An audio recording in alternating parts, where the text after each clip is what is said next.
In this video, I'm going to show you a very low-cost 10.1-inch Android head unit that I installed in my Chevy Traverse.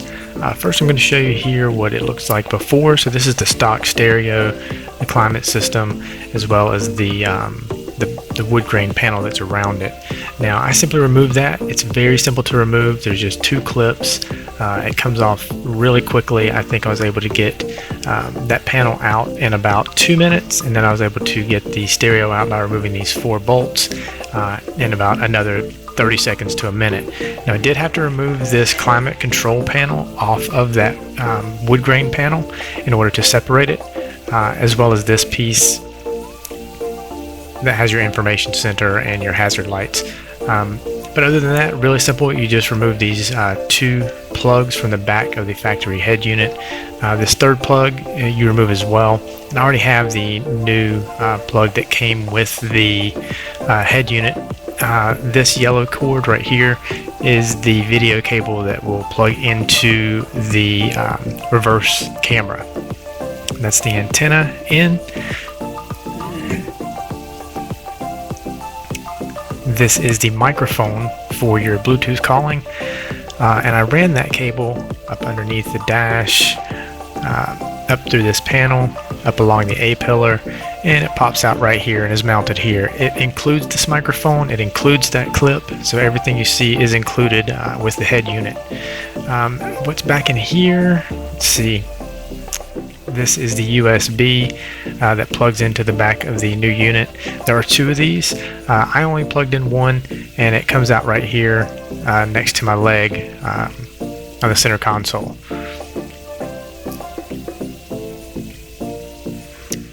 Also, you have this GPS input.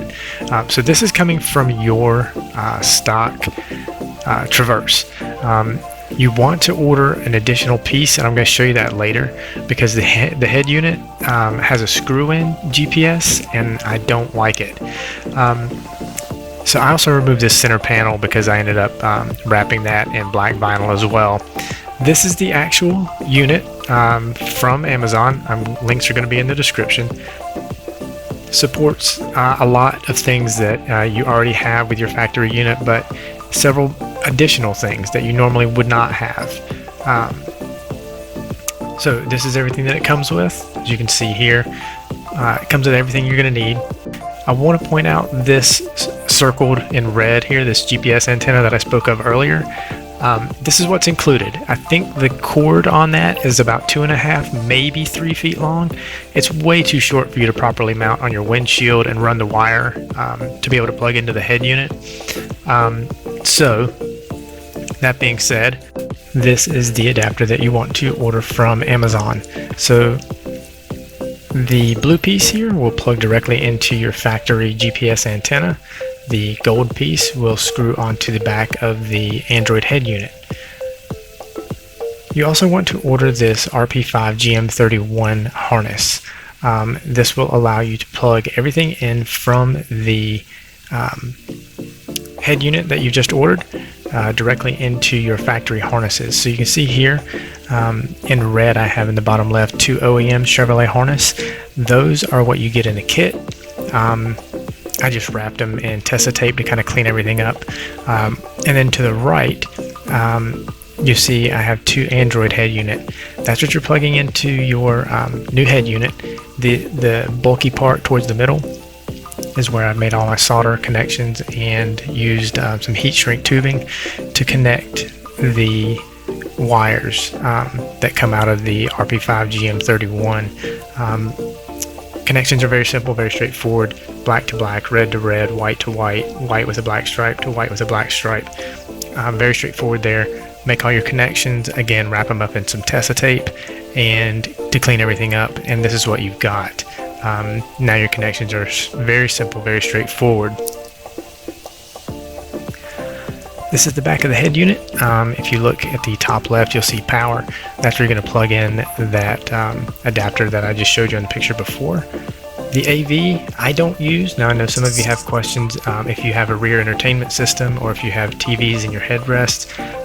You would plug in that the AV plug into this head unit, and then you plug in the RCA cables into the RCA cables that come out of your head unit, or your original head unit. USB 1 and 2, those are where you plug in the USBs that are included with the head unit, the new Android one. The backup camera plug is where you're going to plug in that RCA that I showed you earlier.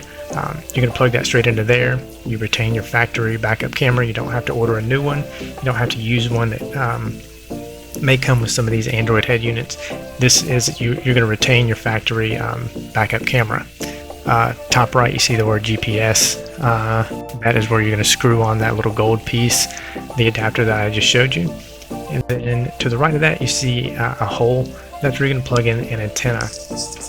Again, what's important about the RP5 GM31 is that it comes with an adapter that plugs directly into this and then directly into your factory antenna. You need that RP5 GM31 to get that. It's included with the RP5 GM31. So this picture is going to show you all of your wiring. This is the wiring that comes with the head unit. It doesn't come with a rear camera. What it does come with is that rear view camera signal input, and that's what you're going to plug into that yellow RCA that comes with the RP5 GM31. Moving up from that, that's the AV cable. Again, I don't use this because I don't have a rear entertainment system in my vehicle. I don't have TVs in the headrest or anything like that, so I don't even need that part. I didn't use it at all. The top wiring harness, that is the most important piece. That's what you're going to use. Again, color to color, just match your colors up with the RP5 GM31. Solder your connections, heat shrink your connections, wrap them in Tessa tape. You're all set. So this is the unit installed. You can see I've wrapped all the wood grain in vinyl, and this is a close-up of the unit. Now I have the Agama car launcher installed, so this is the screen that comes up when the unit first turns on. So you can see how fast it is. I've just started the car, the unit immediately turns on, and there it is. So it's really fast at startup. There's no lag, there's no 30-second wait time. So you can see what the actual unit looks like here. Now I did retain steering wheel control. There is a settings button where you can adjust your steering wheel controls and assign various functions to various buttons until you get it the way you want it. Now what I've touched here is radio.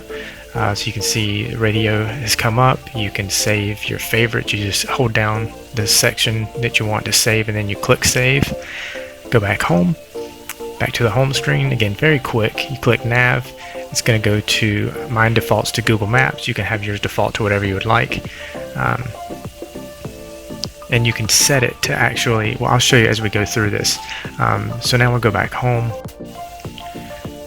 So you can see that if you slide Navi to the right, you're going to be able to add various navigation options like Waze or TomTom or whatever you might prefer.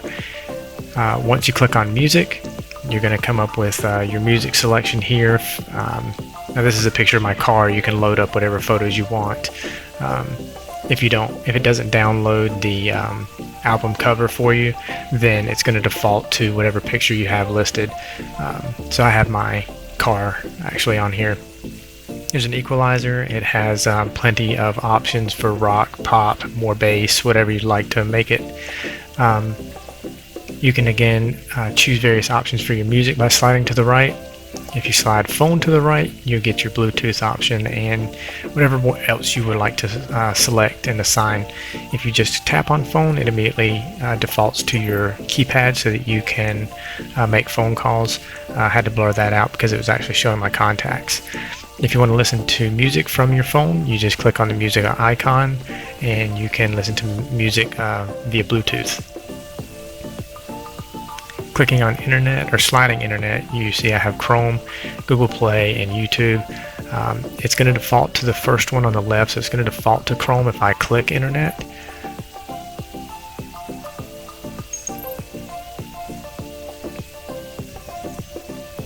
So you can see it immediately pulls up Google Chrome.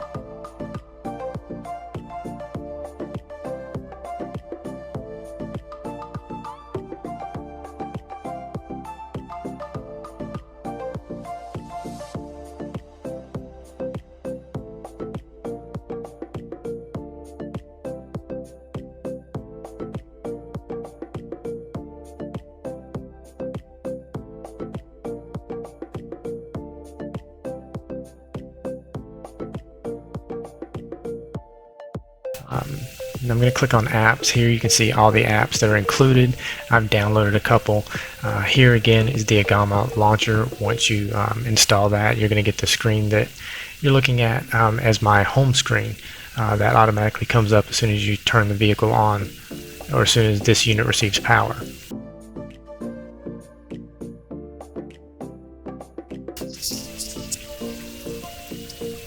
You click this microphone and you're going to get Google Voice. So you can see I clicked on it. I've asked it navigate to the nearest target, and then it's going to come up with the options here. You can see how fast it's running. It's come up with a few options. I'm going to click on one to start navigation to this particular location, and it's automatically started. So very straightforward, probably faster than your stock or factory navigation. And again, you have options. So you have Google Maps, you have Waze, you have whatever. Now this is the Chevy emblem. Now if you tap on this, you can select what you'd like to see in the center. So if you want your navigation instructions to come up here, if you want to see a compass while you're driving, if you want to see your music that you're listening to, it'll show you the title down here at the bottom, but it'll also show right here in the center.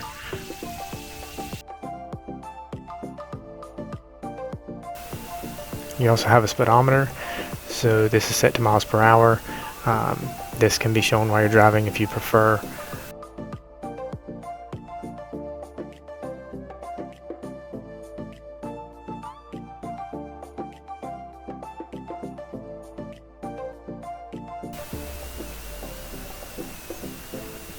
You can use on-screen controls for the volume.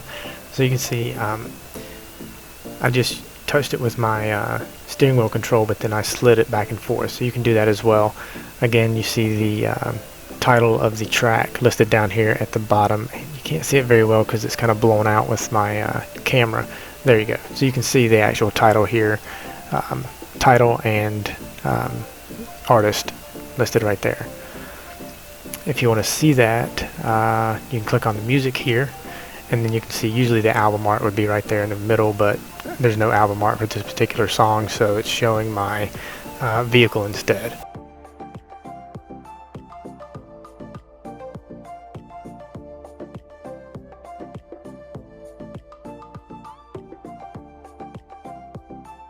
This tablet or Android head unit also supports screen mirroring of your phone using the Tima app.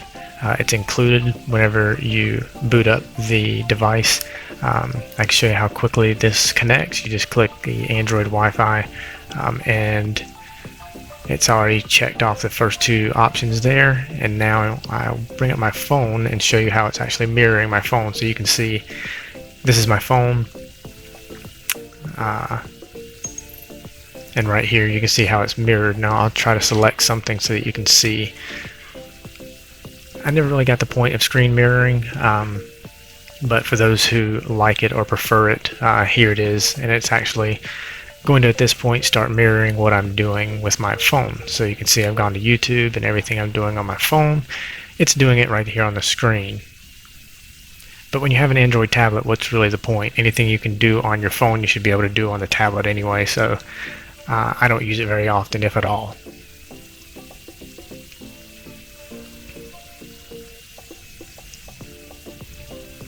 Again, you can move your tracks left and next track and previous track at the bottom. You can also use your steering wheel controls once you map your keys or your controls. It's very simple. So we're going to pop over to the radio here. And again, I'm using my steering wheel control, so you can see the volume is working, and I'm just touching my volume control here on the steering wheel, and it's reacting over here on the head unit. So everything's working, you know, as it should there.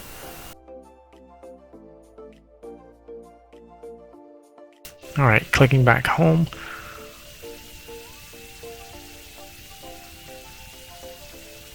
I'm going to go to this center stack and I'm going to click logo because I wanted to show the Chevy logo.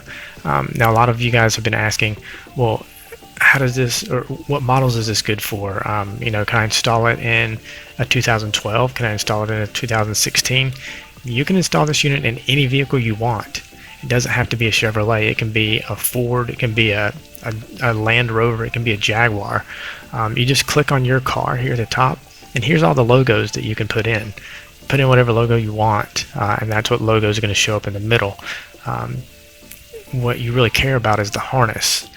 So you can also change your theme, your colors. So I like this orange and black because it goes with the interior of my vehicle, but you can change it to whatever you want. You know, I think there's like 16 million colors you can kind of roll through with the font, the background. This is all really more about the launcher than it is the actual head unit, so I'm not really going to go into that too much. You can look on YouTube for a Gamma car launcher, and you can see guys really go into detail about how to use the launcher. So the unit is 10.1 inches, so it does come out from the dash. It doesn't sink in. It's not flush mounted. I'm using the original dash piece there that I've wrapped in vinyl. You still have access to touch these buttons, the information buttons, your hazard buttons. So they're not blocked in any way. They're just below, kind of behind the actual head unit. So again, by installing this, you're not losing any functionality. You're actually gaining a lot of things that you most likely couldn't do with your factory unit. Plus you get a bigger, brighter HD screen. So thank you guys very much for watching. Please let me know if you have any questions down in the comments below. I'll be happy to answer whatever I can for you. I'll leave links in the description below where you can purchase this item, the harness, the GPS adapter, everything that I used for the installation of this in my vehicle. So you should be able to find that there. Again, thanks for watching. Please rate, please subscribe, and have a great day.